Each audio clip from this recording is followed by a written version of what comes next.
Bueno chicos, seguimos con nuestro taller de metodología de la investigación. En unos segundos va a empezar nuestra segunda disertante, la doctora Shirley, así que espérenos unos segunditos y continuamos con nuestra disertación de nuestro último día del taller de metodología de la investigación a cargo de la CIEMET UAGRM.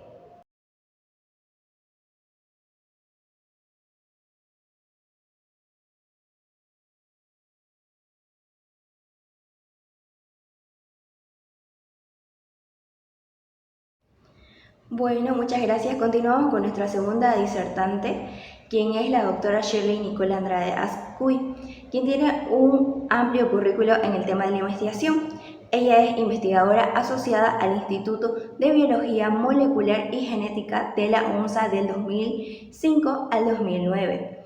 También es investigadora asociada del IRD en Francia en convenio con la UNSA y el IBMB de Bolivia del 2006 al 2007, al igual que es investigadora asociada de la USF en Estados Unidos, que tiene un convenio con la IBMB de Bolivia del 2007 al 2009, al igual que está asociada a la Unifrance con el área de investigación del 2016 hasta el día de hoy.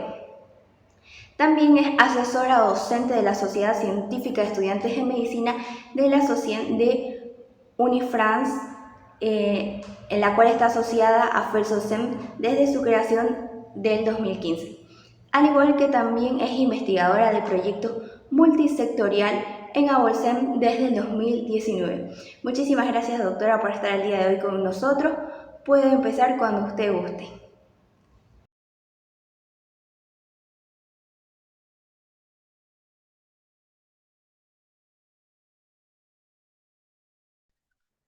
¿Cómo están? Muy bienvenidos a esta sesión, a esta charla de metodología de la investigación.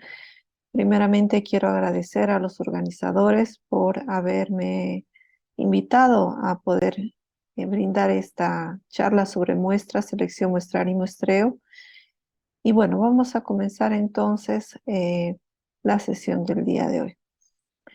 Siempre comenzamos definiendo lo que vamos a investigar, ¿no? Entonces, en este sentido, vamos a empezar con la definición de lo que es un muestreo. El muestreo no es nada más que ese proceso que se basa en seleccionar primero un menor número de elementos de un gran grupo definido, por ejemplo, una población, de tal manera que este grupo almacene toda la información de forma proporcional y representativa del grupo donde fue seleccionado. Esto es importante porque muchas veces en el campo de la salud y en otros campos, nosotros no logramos identificar claramente cuál es este grupo de la población, ni cuáles son sus características. Deberíamos saber a priori cuáles son las proporciones de cada una de estas características para poder garantizar su representatividad en esta muestra. Sin embargo, a través de métodos estadísticos podemos realizar lo que se denomina la inferencia estadística. Una inferencia estadística nos da una pequeña visión de lo que puede llegar a ser esta población, obviamente considerando los errores muestrales que pueden suceder durante el proceso. Entonces, si la muestra es ese pedacito, esa proporción de individuos que representa una población, el muestreo va a ser el acto mismo de realizar o de tomar la muestra. Quiere decir que es un proceso que va a tener que ser, como todo proceso, planificado, estudiado y diseñado. ¿Para qué? Para que se establezca una técnica que permita seleccionar a esa muestra, que además esta estrategia sea factible y que me logre conseguir el objetivo de la representatividad de esta población, ¿no? Ahora, obviamente la población target objetivo, la población objetivo que nosotros queremos encontrar, tiene un propósito determinado. ¿no? Tiene características definidas. Quienes definen esas características son los investigadores, ¿no? Y debemos garantizar de que estas características se encuentran distribuidas o asumimos que se encuentran distribuidas aleatoriamente dentro de la población, ¿no? Entonces, ¿por qué nosotros hablamos de factibilidad? Lo vamos a ver un poquito más adelante. Porque probablemente nuestro deseo, como todo investigador, es llegar a la perfección, ¿no es cierto? Utilizar el menor error posible para poder llegar a indagar. Les doy un ejemplo. Ustedes quieren medir la altura de un niño, ¿ok? Para eso van a utilizar un instrumento estandarizado que es un metro, ¿ok? Una regla, un tallímetro. Este tallímetro tiene a su vez centímetros e inclusive milímetros. Que ustedes lleguen a medir solamente con centímetros y obvíen los milímetros, no va a representar un gran error estadístico en referencia a la altura de la persona que estamos muestreando o del niño que estamos muestreando. Si fuera realmente significativo, entonces la norma nos diría que debemos considerar un error de más o menos 0,1 centímetros y considerar los milímetros dentro de los registros que vamos a tener de nuestro individuo. Entonces, si quisiéramos ser realmente exactos, deberíamos utilizar un vernier, ¿no es cierto? Que no nos va a medir milímetros, sino centésimas de milímetro para ver eso. Pero la pregunta ¿es necesario? ¿Será realmente imprescindible llegar a tal nivel de precisión? ¿O con solamente los centímetros ya es suficiente para llegar al objetivo que es determinar, por ejemplo, si ese paciente se encuentra en una talla adecuada para la edad o una talla adecuada para para el peso y para el género, ¿no? Lo mismo pasa con el muestreo, ¿no?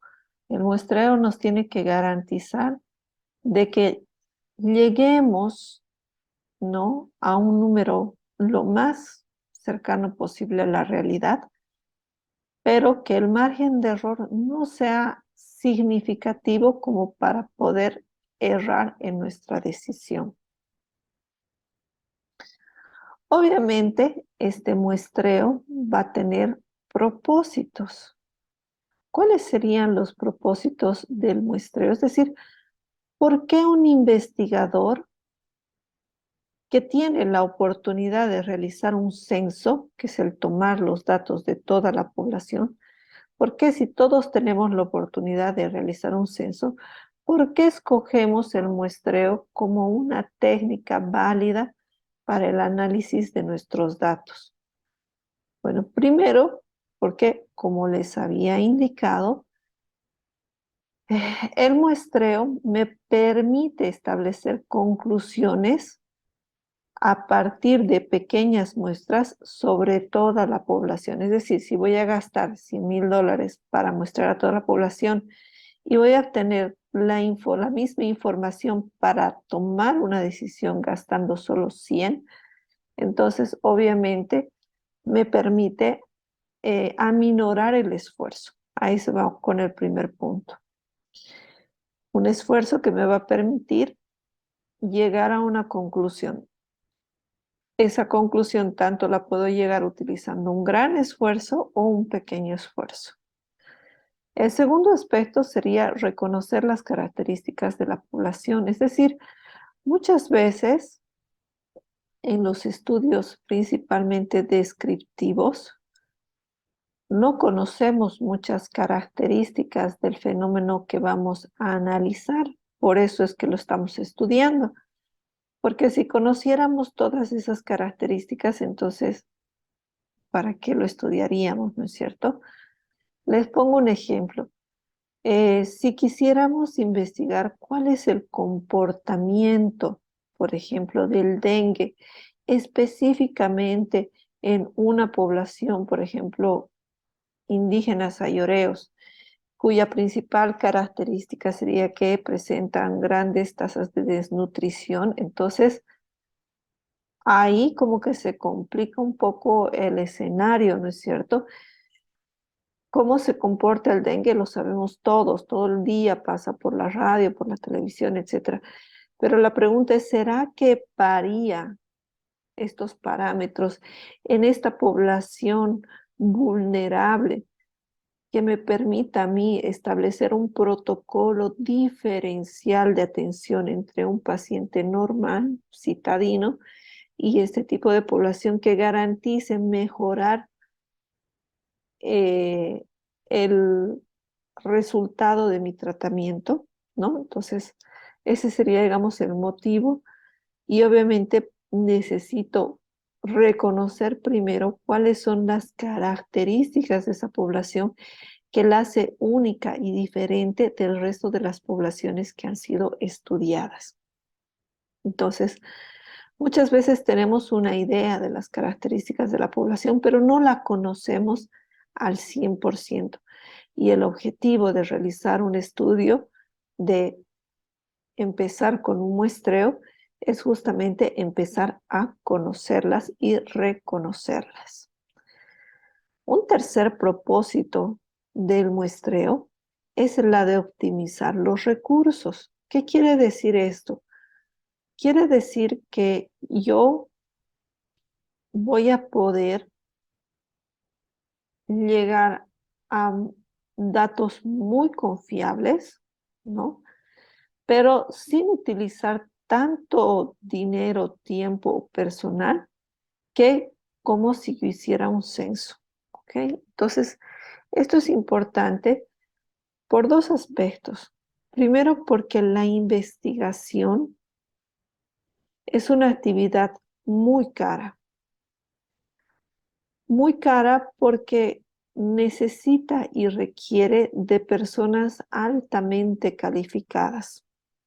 Y todo lo que sea calificado, obviamente, requiere una gran inversión, ¿ya?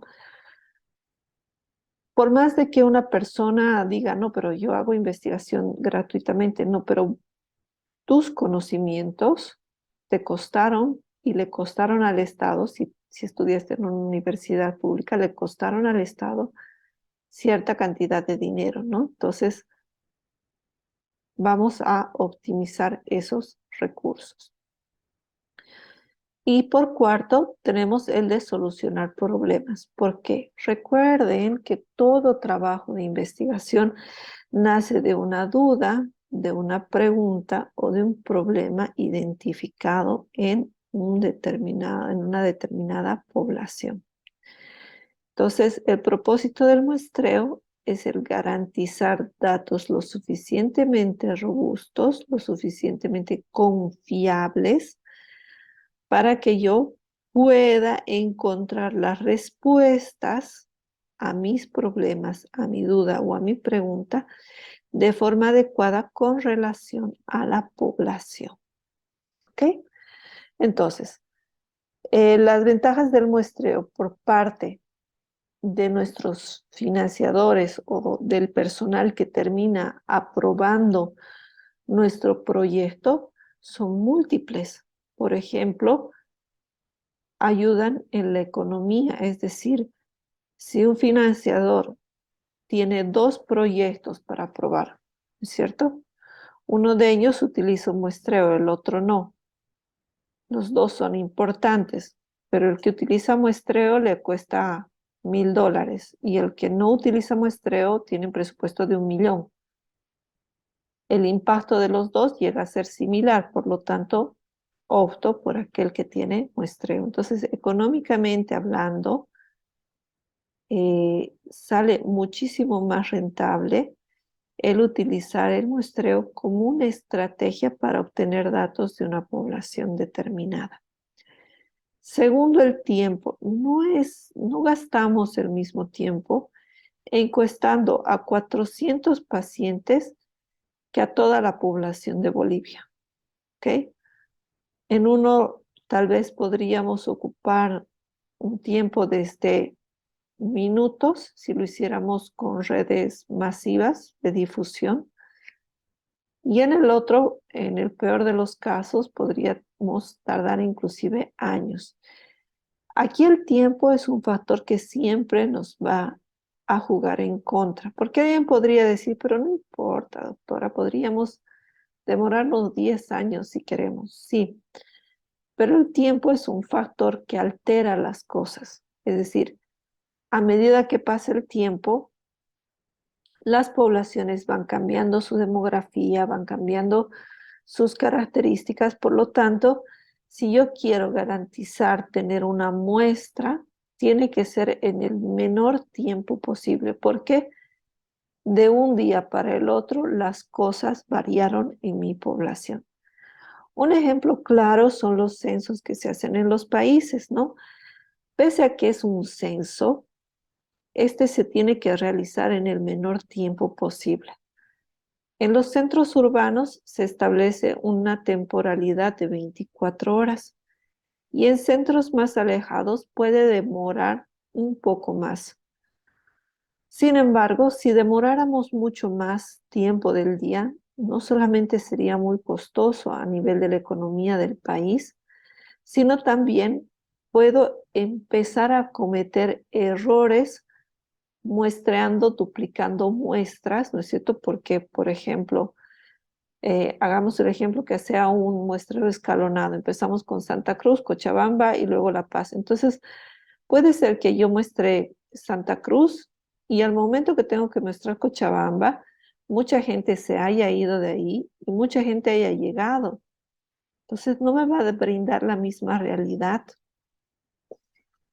Es más, puede haber una misma persona que yo muestre en Santa Cruz y la voy a volver a mostrar en Cochabamba y la voy a volver a mostrar en La Paz. Entonces, el tiempo es una variable que siempre nos va a jugar en contra, ¿ok? Específicamente y especialmente cuando realizamos este proceso del muestreo.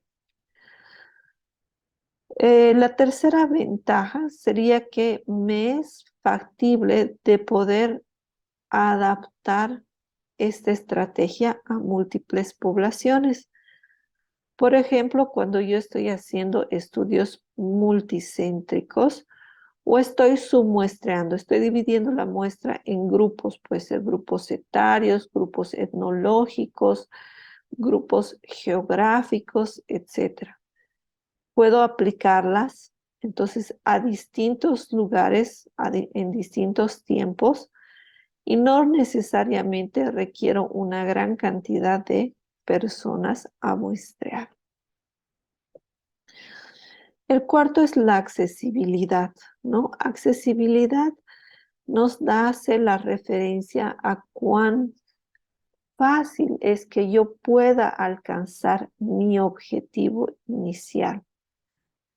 Entonces, esa accesibilidad es importante de notarla porque muchas veces los investigadores nos planteamos muchas cosas inaccesibles o poco factibles, ya sea porque requieren demasiado esfuerzo, demasiado tiempo, demasiado personal o son demasiado complejas.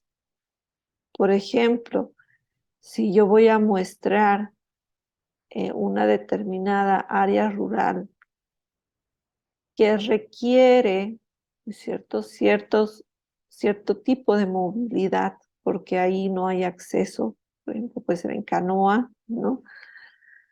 Entonces, si yo pienso ir a varios lugares, voy a demorar mucho más que si lo hiciera con un muestreo.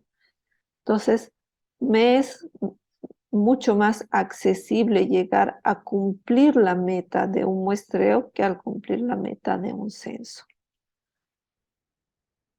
La quinta ventaja que podríamos enumerar sería el de evitar intervenciones. ¿A qué se refiere esto? Cada vez que un investigador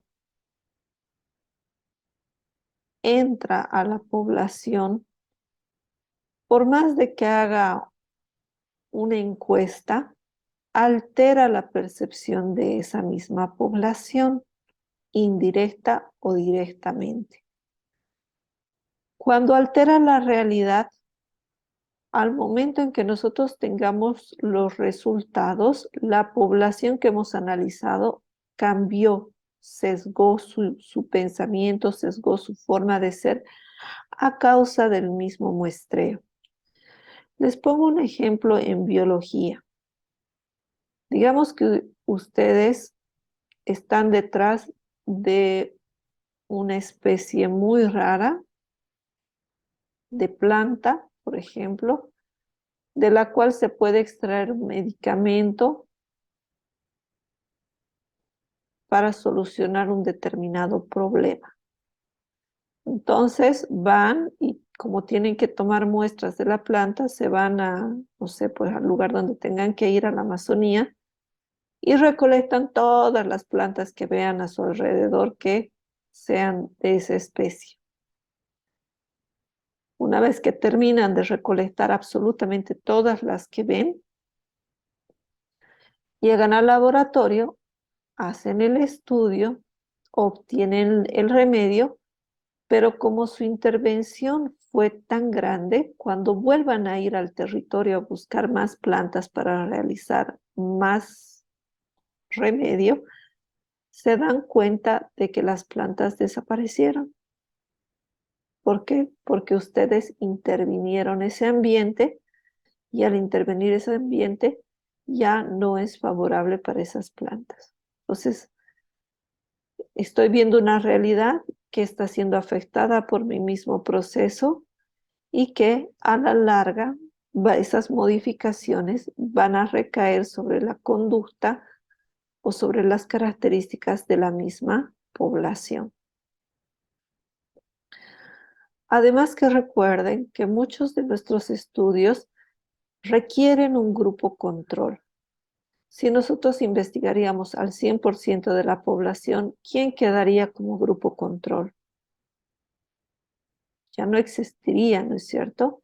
Entonces, yo me garantizo el de intervenir una porción de la población que puede alterar sus características, sí, pero que no van a ser significativas a la población en conjunto. El número 6 habla de la precisión. Un buen muestreo realizado de forma adecuada, seleccionando cuidadosamente los valores de error, me puede ser tan preciso como se necesite, muy preciso para tomar decisiones, ¿no? Entonces, es un método que me va a garantizar inclusive el poder seleccionar yo como investigador cuán preciso requiero que sea ese estudio. Bueno, a lo largo de los primeros 20 minutos que hemos estado charlando, hemos mencionado cierta terminología que tiene que quedar clara al momento de poder aplicar la estrategia metodológica. ¿Ok? Y hay tres términos que son muy utilizados, que es el de universo, población y muestra. El universo es todo prácticamente lo que nos rodea, que incluye las características de la población de interés, pero que incluye otras características de otras poblaciones que tal vez no son de nuestro interés, pero que en algún momento podrían llegar a ser, en algún momento temporal o en algún espacio. ¿Ok? Ese es el universo. En cambio, la población ya está definida por el investigador, es decir, es aquel conjunto de elementos, vamos a decir elementos porque muchas veces no necesariamente son pacientes. Podemos estar analizando, por ejemplo, la población de Aedes aegypti para ver cómo se distribuyen y cuál es la mayor incidencia de dengue de acuerdo a su distribución. Entonces analizaríamos ahí los mosquitos. O yo puedo hacer un análisis sobre parásitos intestinales, ¿no?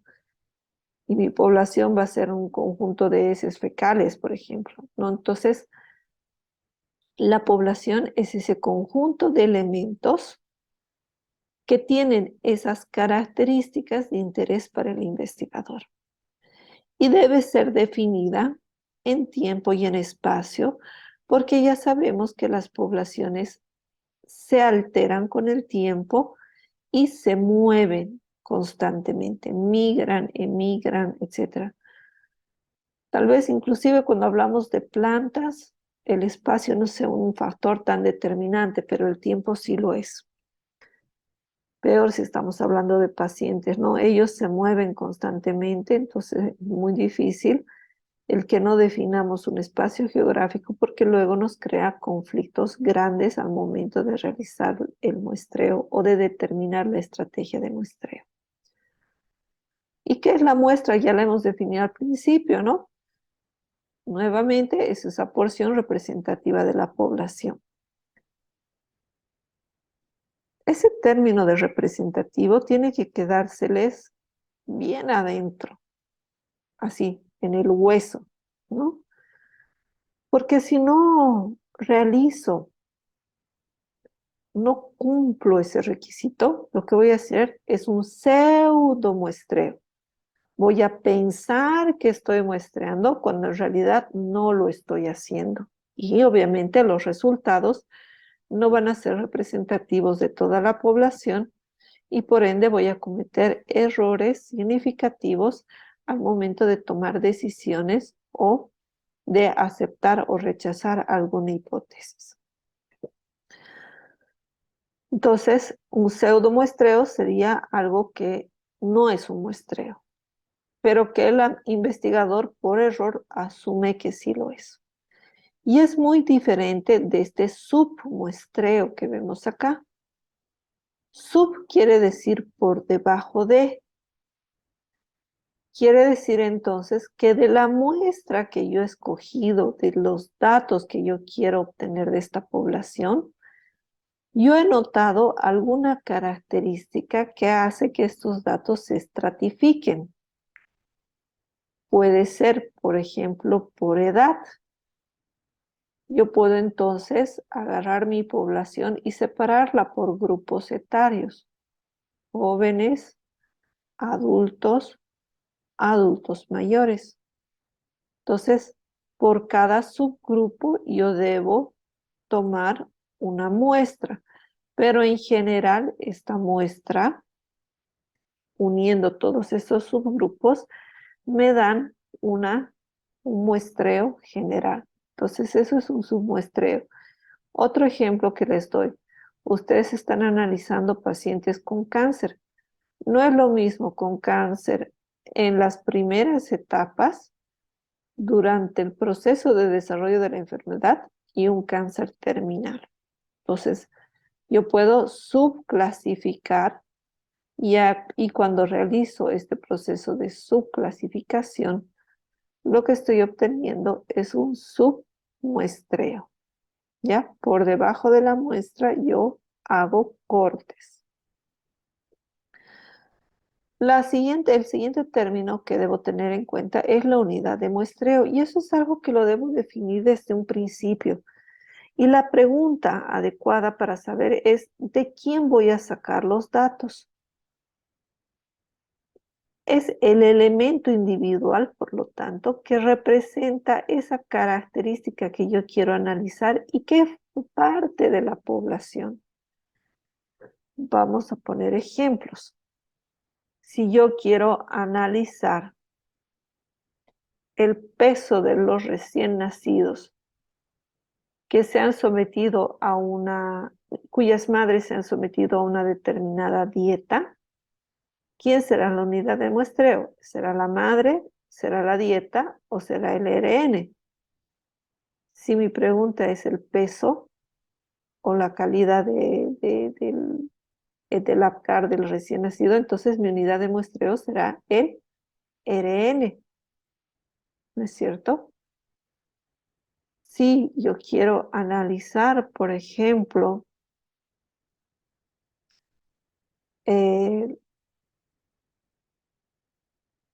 la población de perros y gatos que tengan rabia en una determinada población, la unidad de muestreo va a ser ese animalito, o el perro o el gato, porque ellos son los que van a presentar o no la patología que puede transmitirse al ser humano.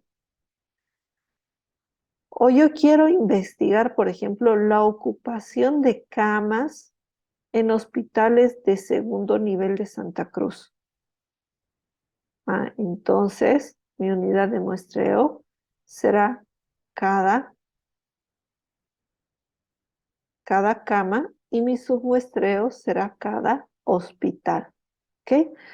Entonces, es importante identificar mi unidad de muestreo, porque sin ella no vamos a tener claro qué es o de quién vamos a obtener la información.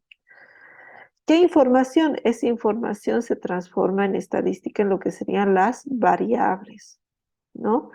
¿Y qué es una variable? Su mismo nombre lo dice, es una característica que varía de unidad de muestreo en unidad de muestreo. En los pesos del RN, digamos el RN1 puede pesar, el peso es una variable, puede pesar 3 kilos 200, el otro 3 kilos 400. 3 kilos 200 y 3 kilos 400 son peso, es el nombre de la variable. Pero cada individuo tiene un peso determinado. Ese valor, ¿no es cierto? Es el valor de la variable o el dato que yo tengo del individuo muestreado o de nuestra unidad de muestreo. A veces es un poco confuso, como que hay que leerlo y analizarlo 3 o 4 veces y poner ejemplos para poder entender claramente, ¿ya? Y por eso el primer paso y el más importante de todos, que es la planificación, está el definir la población de interés. Si yo no sé a qué población voy a intervenir, estoy perdido. Ahí estás empezando por las patas. Lo primero que tenemos que hacer es definir esta población. Ahora, hay ciertas características que yo tengo que pensar al momento de definir la población. Por ejemplo, ¿en qué área geográfica yo voy a desarrollar mi trabajo? Y esa área geográfica tiene que estar correctamente delimitada. No, yo voy a hacer en Santa Cruz. Ok, pero hay Santa Cruz departamento, hay Santa Cruz municipio, ¿no es cierto? Y hay Santa Cruz ciudad. ¿En cuál de estas 3 áreas geográficas tú te quieres desarrollar? Entonces, tengo que delimitar bien mi área geográfica. También a veces el área se puede entender como el área dentro de la medicina, ¿no es cierto? Puede ser en pediatría, en ginecología, etcétera. Pero cuando hablamos nosotros de estadística, hablamos de estadística para todas las áreas de la ciencia, ¿no? Entonces, por eso es que no estamos poniendo esa definición de área acá, pero que es importante que ustedes la piensen. La segunda sería la demografía, características demográficas. ¿Voy a incluir hombres y mujeres? ¿Debo incluir todas las edades o solamente voy a delimitar una determinada edad? ¿Será importante algunos otros rasgos? Por ejemplo, si es casada, divorciada, si tiene hijos, si vive en familia o no, etcétera, ¿no? Esos datos demográficos también son importantes que los analicemos y los definamos de acuerdo a qué es lo más adecuado para mi pregunta de investigación, para responder mi pregunta de investigación. Luego tenemos el estilo de vida, ¿no? Más si estamos hablando en medicina, este estilo de vida específicamente de mis pacientes influye mucho en mi población de interés. El ser humano es un ser sociable y al ser sociable, este requiere y se desarrolla en sociedad y adquiere características propias de la sociedad. Entonces, ¿qué estilo de vida es el que estamos enfocando para nuestro estudio? Y obviamente, si estamos en medicina, tenemos que mencionar, si estamos analizando una patología, qué patología es la que nos interesa. Ojo, aquí la patología puede ser que yo tenga una complicación, que tenga el diagnóstico, que tenga el tratamiento, que tenga el pronóstico, que tenga,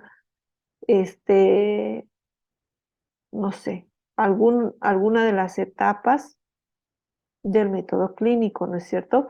Si voy a utilizar, por ejemplo, prevención primaria, secundaria, terciaria, es decir, yo tengo que definir mi población muy, muy claramente.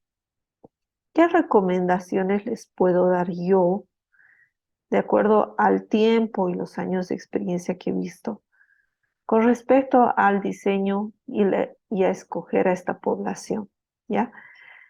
Yo les aconsejo que lo primero que ustedes seleccionen es aquella población a los que ustedes tienen acceso.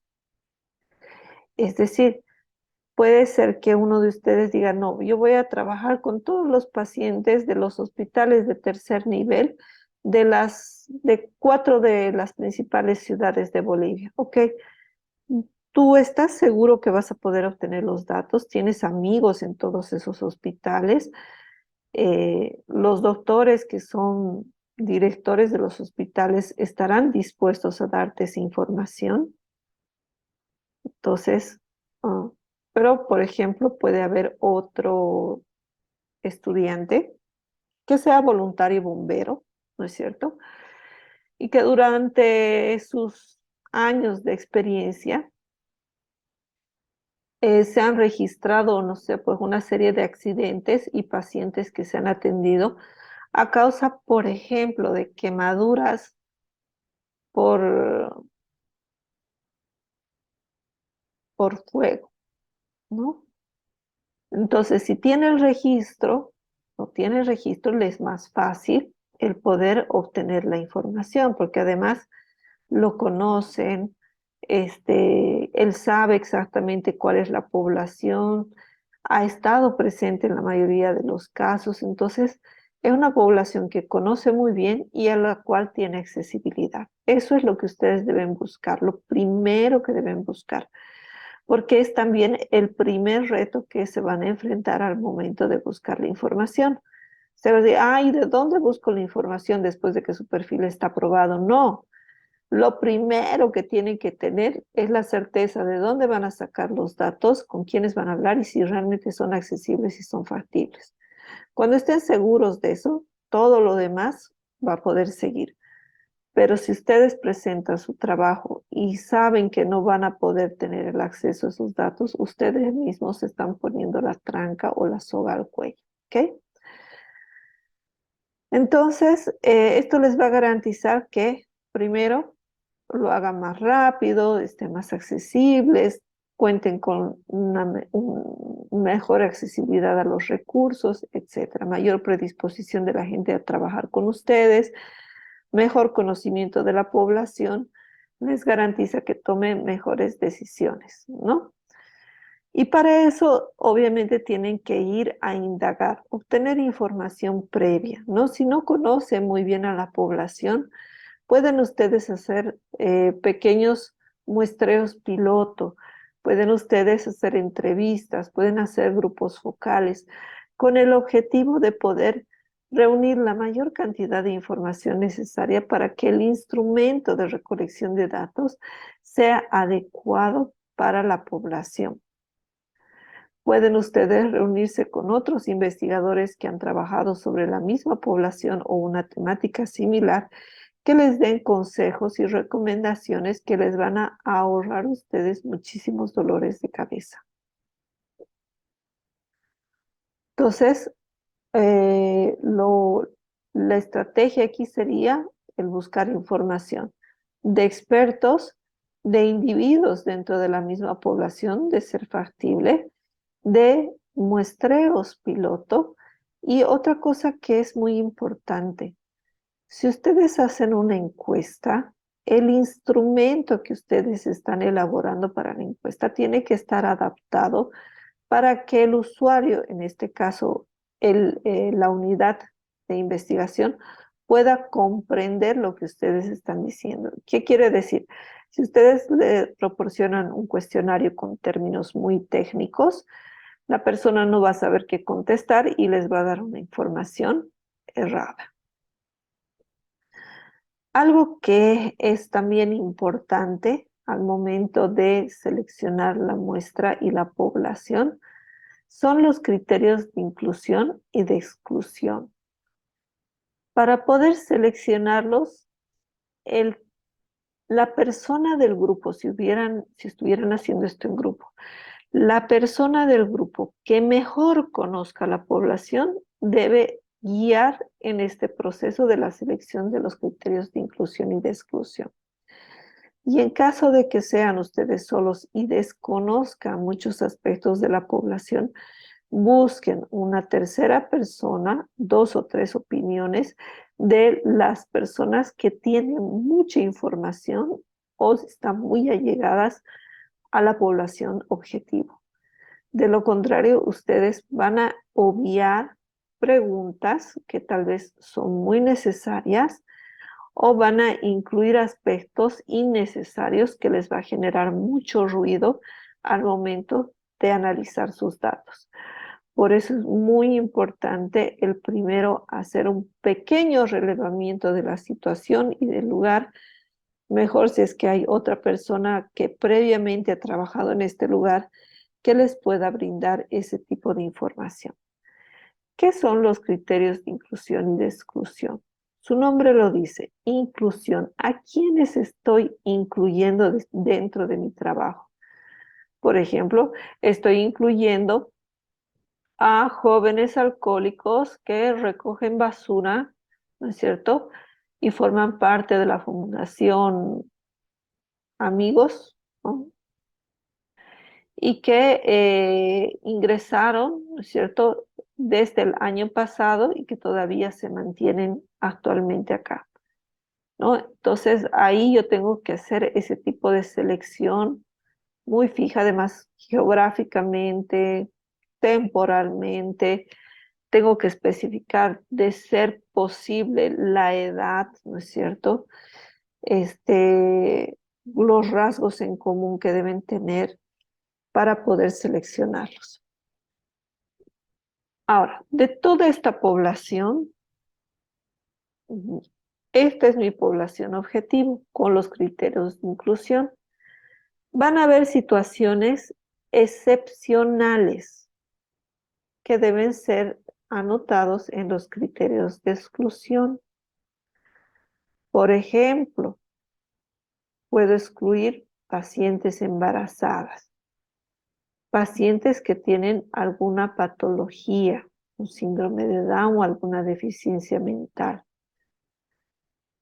pacientes que tengan tal vez alguna enfermedad crónica, ¿es cierto? Que vayan a generar ruido, que van a generar errores en lo que ustedes quieren muestrar.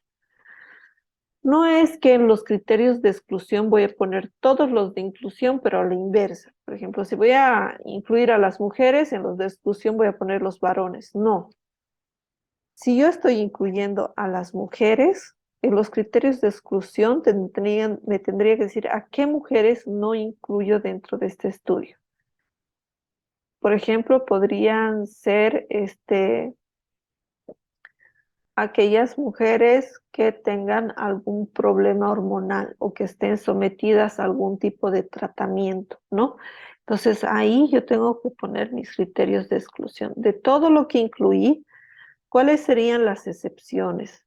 Obviamente deben haber millones de criterios de exclusión. Yo pongo las principales, las que más van a afectar a mi trabajo.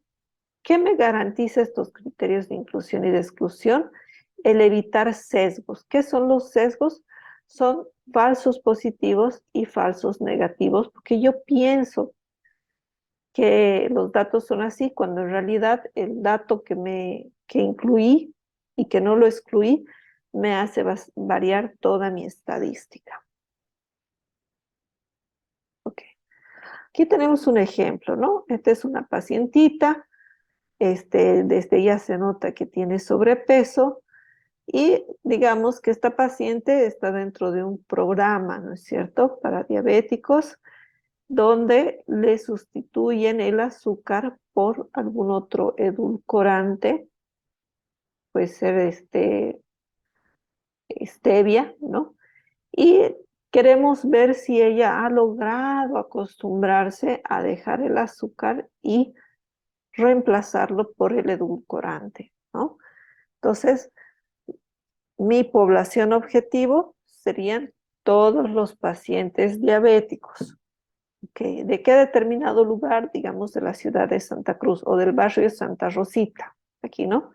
Aquí dice que acuden al centro de salud Villa Rosita durante el 2003. Ya me está diciendo el lugar, me está dando la periodicidad, me está dando los años. Estos son criterios de inclusión. ¿Ok? Además, no todos los diabéticos, me dice solamente diabéticos tipo 2. ¿Ok? Ahora, ¿a quiénes tendría que excluir? Además, tiene que ser aquellos que hayan intentado o hayan reemplazado el azúcar por un edulcorante específico. Debo excluir aquellas pacientes que además que sean diabéticas tengan alguna otra condición que les impida tomar estos sustitutos de azúcar. ¿Ok? Por ejemplo, puede ser pacientes renales que además tengan problemas renales serios, ¿no? Puede ser pacientes que sean trasplantadas o pacientes que hayan sido diabéticas porque se les ha retirado parte del páncreas, ¿no? Entonces, yo tengo que pensar, si yo conociera muy bien a la población, es decir, si yo conviviera dentro de la población, indagara un poquito más, podría conocer cuáles son esos criterios de exclusión que en el momento de que yo haga la muestra los sepa diferenciar si voy a incluirlos o no voy a incluirlos. ¿Qué pasa, por ejemplo, si hay dos hermanas que son hermanas gemelas? ¿Las incluyo o no las incluyo? O sea, hay ciertos criterios que nosotros deberíamos imaginarnos, al menos si no conocemos la población, imaginarlos para poder incluirlos dentro del trabajo de investigación. ¿Ok? Con respecto ahora al tipo de muestreo, ya he seleccionado yo mi población y ahora he decidido que voy a hacer un muestreo. Me presentan dos escenarios distintos. Me dice, muy bien, ¿vas a hacer un muestreo probabilístico o no probabilístico? Yo, como soy capísimo, soy médico, yo voy a hacer un probabilístico. A mí, ¿estás seguro? Sí. Ok. Bueno, ¿cuáles son las características de este muestreo probabilístico? Primero, sus ventajas, ¿no? Es el mejor tipo de muestreo. A nivel de evidencia científica es muy bueno. Me garantiza de que todos los datos que los voy a tomar son aleatorios y el investigador no está alterando la percepción del medio. Por lo tanto, es el top de los muestreos que podría utilizar. ¿Cuáles son las desventajas? Es caro, es complejo y no todas las poblaciones se distribuyen de tal manera que yo pueda alcanzar un análisis probabilístico. Además, que yo no puedo infringir ciertas normas éticas, por ejemplo, obligarlo a mi paciente a participar si es que no quiere participar del estudio. ¿Ok? Y todas esas las salvaguarda, o la mayoría de ellos, los muestreos no probabilísticos. Son más baratos, más fáciles, más sencillos de hacer. Me garantizan que voy a tener, digamos, accesibilidad y factibilidad de poder realizar el muestreo, pero la evidencia generada ya no es tan fuerte, ya no es tan confiable que como si hiciera un muestreo probabilístico. Veamos algunos ejemplos, ¿ok? Para ver cuál es el más adecuado para ustedes. Dentro de la técnica de muestreo probabilística se va a encontrar aquel aleatorio simple. Les hago un ejemplo. Ustedes tienen un queso, ¿ok? A este queso ustedes van a sacar un pedacito del queso, ¿no? Una amiguita de queso, y se lo van a meter a la boca. Y ese quesito por ahí era salado. Yo estoy segura que todo el pan de queso está elaborado de la misma manera, es muy uniforme. Entonces no me interesa, porque como todo está aleatorio, no me interesa de qué lugar yo vaya a sacar, siempre me va a garantizar el poder llegar a cubrir con todo el conocimiento, ¿no? Ahora, ¿qué pasa si yo en vez de un queso tengo una torta? ¿Ok? Ya no es lo mismo, ¿no es cierto? Si yo saco al azar un pedacito, por ahí solamente saqué la cremita, o por ahí solamente saqué la fresita, o el pancito, o la galleta, o lo que sea que tenga la tortita, ¿no?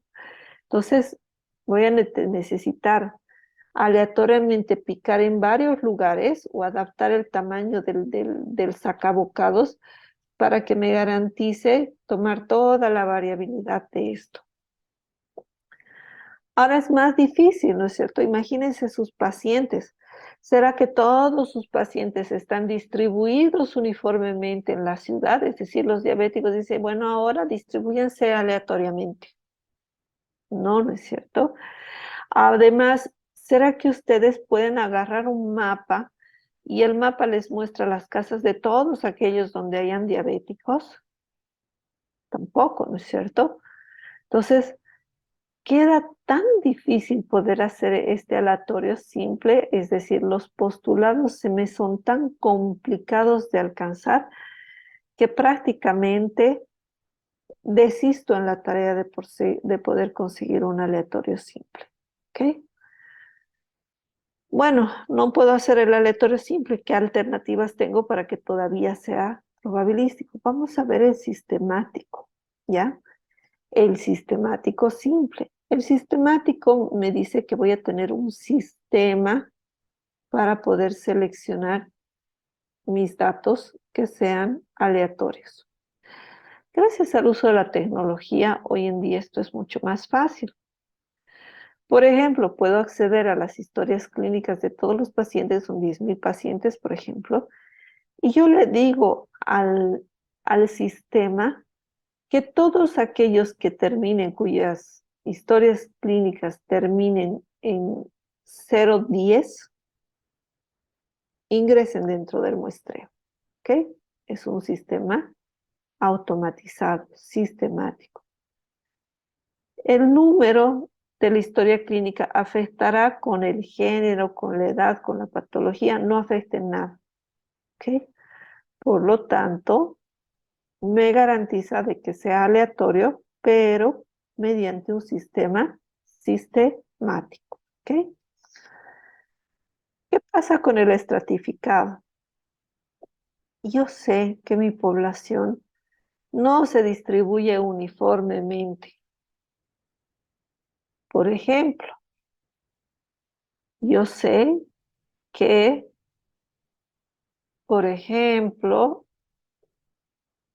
las mujeres se van a clasificar entre aquellas que están en la primera mitad del embarazo y otras que están en la segunda mitad del embarazo. ¿Ok? Yo las estoy estratificando y dentro de cada estrato yo voy a tomar una muestra aleatoria. ¿Ok? De tal manera que la proporción de las que están en el primer trimestre de gestación y las que están en el último son equivalentes. ¿Ok? Ese es el objetivo. Puede ser también estratificar por hombre-mujer, estratificar, por ejemplo, si estoy trabajando con niños de colegio y estoy viendo parásitos, por ahí mi estratificado me sale mejor hacerlo por curso, ¿no es cierto? Los de primero de primaria, segundo de primaria, tercero de primaria, cuarto de primaria. Entonces lo estratifico y dentro de cada estrato tomo una muestra aleatoria. Me va a garantizar de que todos los estratos estén representados. Ok, y el aleatorio en clusters sería en agregados, ¿no es cierto? Yo sé, por ejemplo, que todos los niños van a la escuela, entonces si yo quiero buscar niños con parásitos, no voy a ir casa por casa, prefiero ir a un colegio porque ahí están todos agrupados, ¿ok? Ese es aleatorio en clusters. Pueden haber dos técnicas a la vez. Sí, puedo hacer un estratificado en clusters, puedo hacer un sistemático aleatorio o un sistemático estratificado. ¿Puedo mezclar? Sí, puedo mezclar, ¿ok? Vamos con el no probabilístico. El no probabilístico es el más fácil, ¿no es cierto? Por conveniencia, porque a mí me conviene, porque yo ya los conozco a los pacientes, son mis vecinos, ¿no? Entonces yo como los conozco a todos mis vecinos, tengo sus teléfonos y tengo un grupo de WhatsApp, es facilísimo, ¿no es cierto? Un fin de semana voy casa por casa, antes les aviso por el WhatsApp que voy a pasar, me esperan con cafecito, tecito y yo mientras yo les hago la encuesta, por conveniencia, ¿ok? Porque le conviene al investigador seleccionar esos pacientes, porque me es más fácil, ¿no es cierto? ¿Qué son las agrupaciones familiares? Existen ciertas patologías que pueden tener cierta influencia genética. Entonces, si yo encuentro, por ejemplo, que estoy analizando pacientes con síndrome de Down, ¿ok? Pero no es tan fácil encontrar pacientes con síndrome de Down. ¿Qué es lo que voy a hacer? Voy a encontrar un paciente con síndrome de Down y como yo sé que la recurrencia de Down en la familia es elevada, le voy a preguntar si tiene más hermanos, ¿no es cierto? Por ahí tiene dos hermanos que también son Down o un hermano que también es Down o por ahí tiene un primo que es Down, ¿no? Entonces yo trazo dentro de la misma familia esa característica que yo quiero analizar. Principalmente se da en patologías que son de ese tipo, ¿no? Otra característica, por ejemplo, estoy analizando la rabia humana, ¿no es cierto? Por mordedura de perro, de gato, de rata, de lo que sea. Aparece un caso en la villa o la zona El Dorado, ¿ok? Si yo sé que ahí hubo un caso, lo más lógico es buscar más casos que estén ahí alrededor. Porque yo sé que el perrito o el gatito que mordió a una persona puede haber mordido a otras personas o a otros perros y su radio de acción es pequeñito. Entonces, es mejor que yo vaya a ese lugar y pregunte en todo el barrio si alguien más fue mordido, ¿cierto? Me va a ser más fácil. ¿Qué estoy haciendo? Estoy ubicando un centro y alrededor de él voy a buscar los siguientes casos. Lo mismo con el dengue, ¿no? Yo sé que ya hay zonas que están con mayor prevalencia de dengue o puedo buscar alguna característica que me llame la atención y que pueda obtener individuos a muestrear que estén ahí, cerca de donde ocurrió un caso. El otro sería hacerlo por conglomerados, que es similar al aleatorio por clusters. La única diferencia es que no va a ser aleatorio, sino va a ser por conveniencia. ¿Ok? Por conveniencia, porque a mí me conviene tomar esos datos de conglomerados, de grupos, por ejemplo, universitarios, por ejemplo, futbolistas, por ejemplo, transportistas de alguna línea del micro 72, no sé. Me es más fácil utilizar un conglomerado. Entonces, ahí ustedes determinen cuál es el más adecuado. ¿Adecuado en términos de qué? En términos de tiempo, en términos de dinero, en términos de factibilidad. Dependiendo del esfuerzo que hagamos y de la calidad que esperamos obtener, vamos a definir el tipo de muestreo que requerimos.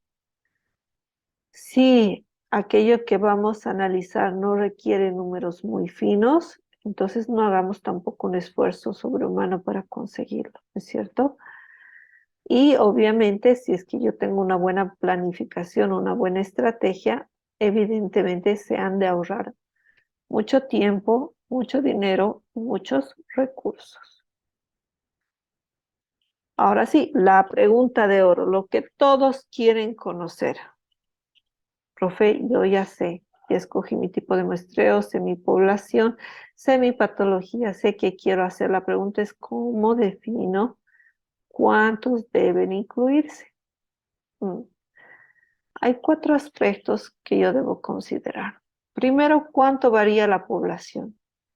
Es una población muy homogénea, es una población con muchas características diferentes. Unos son altos, otros son bajos, unos son negros, otros son blancos, unos son hombres, otros son mujeres, unos tienen 20 y otros tienen 100 años.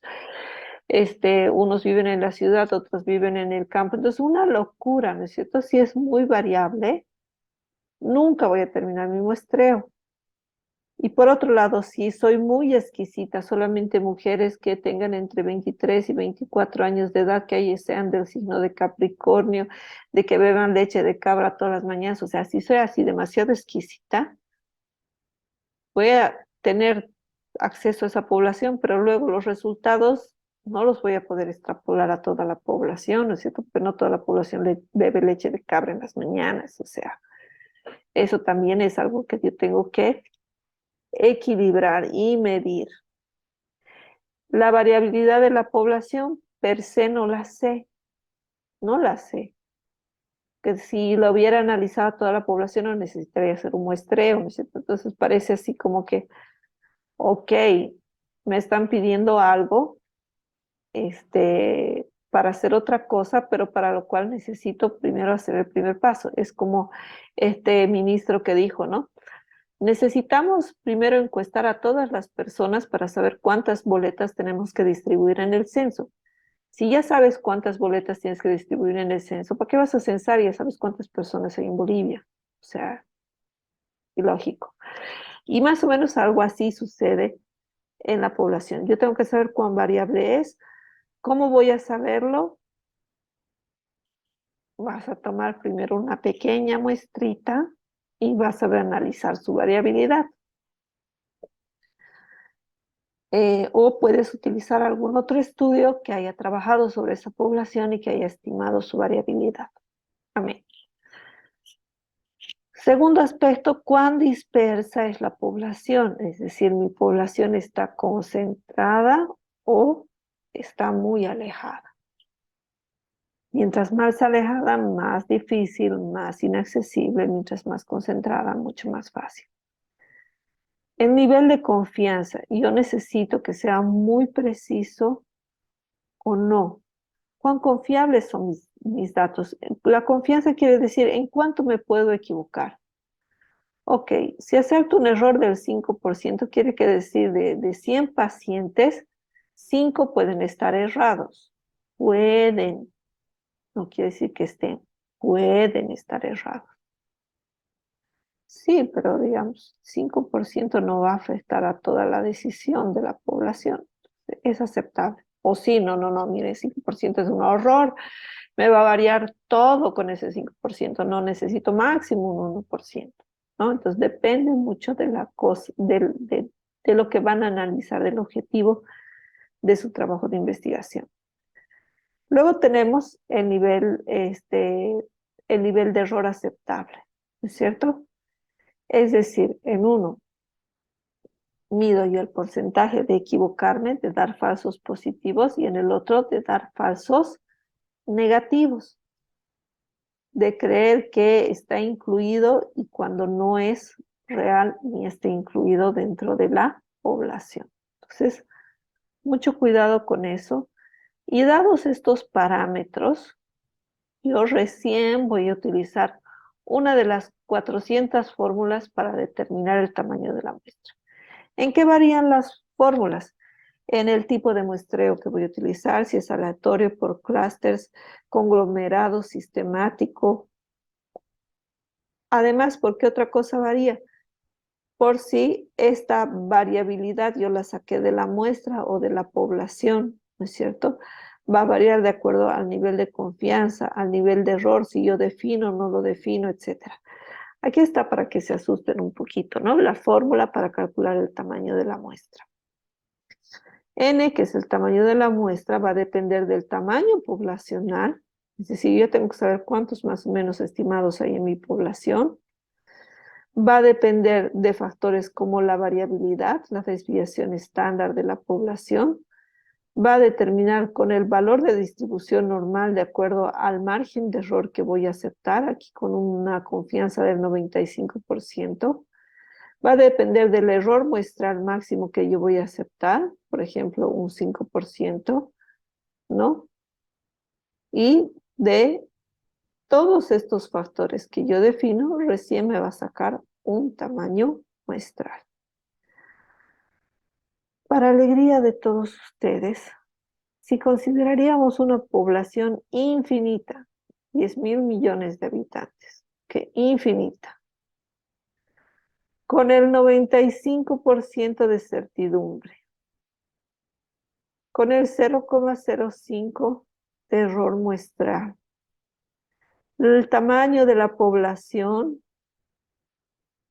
va a rondar los 400, las 400 personas, ¿ok?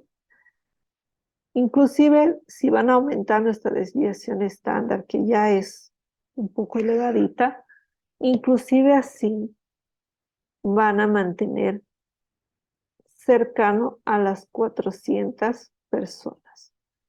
Entonces, no quieren complicarse la vida, no les da la gana hacer esta fórmula, mínimo 400 personas, ¿ok? Pero para quienes son más peines en la informática, van a entrar a calculadoras online y la calculadora online les va a pedir estos valores. Ustedes lo rellenan con lo que saben y conocen de la población, lo que han decidido. Y una vez que lo llenan, automáticamente les va a salir el resultado y les va a decir además qué tipo de fórmula han utilizado, lo cual pueden colocarlo en su trabajo de investigación. Para el cálculo de la muestra se utilizó el software estadístico, no recuerdo ahorita cómo se llama, online de internet, en el cual se introdujeron los siguientes parámetros: tamaño poblacional de tanto, desviación de tanto, un margen de confiabilidad del 95%, un margen de error del 5%, y el resultado salió tanto, ¿ok? ¿Por qué 95 y 5%? Porque se ha comprobado que estos niveles de 95 y 5% son más aceptables en la mayoría de los casos, ¿ya? Puedo hacer al 99% y 0,01 de error, puedes hacerlo, ¿no? Y vas a ver cuánto incrementa tu población. Mientras más alto sea este número, más altito va a ser este otro. Mientras más pequeñito sea este error, más grande, mayor número de personas debo encuestar, ¿ok? Entonces, no desistan. Esta es la fórmula para el tamaño de la muestra, considerando una muestra aleatoria probabilística. Si van a hacer un muestreo no probabilístico, ¿por qué se preocupan del tamaño de la muestra? Si es por conveniencia. Además, si yo estoy viendo pacientes que tengan, por ejemplo, la furona, no voy a esperar llegar a 400 pacientes, ¿no es cierto? No voy a esperar. Voy a tener que limitarme a la cantidad de casos que pueda registrar. Punto. Si tengo que hacer mi estudio científico con 15 pacientes, amén, eso es lo que encontraste, eso es lo que hay. Es peor que no exista ninguna información a que exista información de 15 pacientes. No será la información más fidedigna, no será tan representativa de la población, pero por lo menos es un alfiler brillante en un universo negro, que es lo que tenemos ahorita en Bolivia. En Bolivia nos hace falta investigación. Entonces, tampoco digo que presenten investigación mala o de mala calidad, no, traten de hacer obviamente siempre su mejor esfuerzo, pero si su esfuerzo es tan grande que les va a impedir hacer su publicación, entonces bájenle un poquito el nivel, pero nunca dejen de publicar. Tal vez la primera publicación no les va a salir tan bien, ¿no es cierto? Pero la segunda vez, con mayor experiencia, con mayor conocimiento de la población, les va a salir la tuti. Pueden trabajar con la misma población años haciendo el seguimiento. Cada vez que trabajen con ella la van a conocer mucho más y van a poder adaptar mejor estos sus valores, generar una mejor muestra y tomar mejores decisiones, tener resultados más robustos. Bueno, vamos una hora de bla bla, de charla. Eh, Todo depende del conocimiento que ustedes vayan adquiriendo, por eso es importante que estas charlas se den, pero no solamente que se queden en charlas, sino que se practiquen y se utilicen y se apliquen, porque todo lo que hacemos repercute en nuestra memoria a largo plazo. Todo lo que escuchamos y aprendemos por nuestros docentes, por capacitaciones, probablemente dure una semana y después lo olvidemos, pero lo que se practica se queda más tiempo.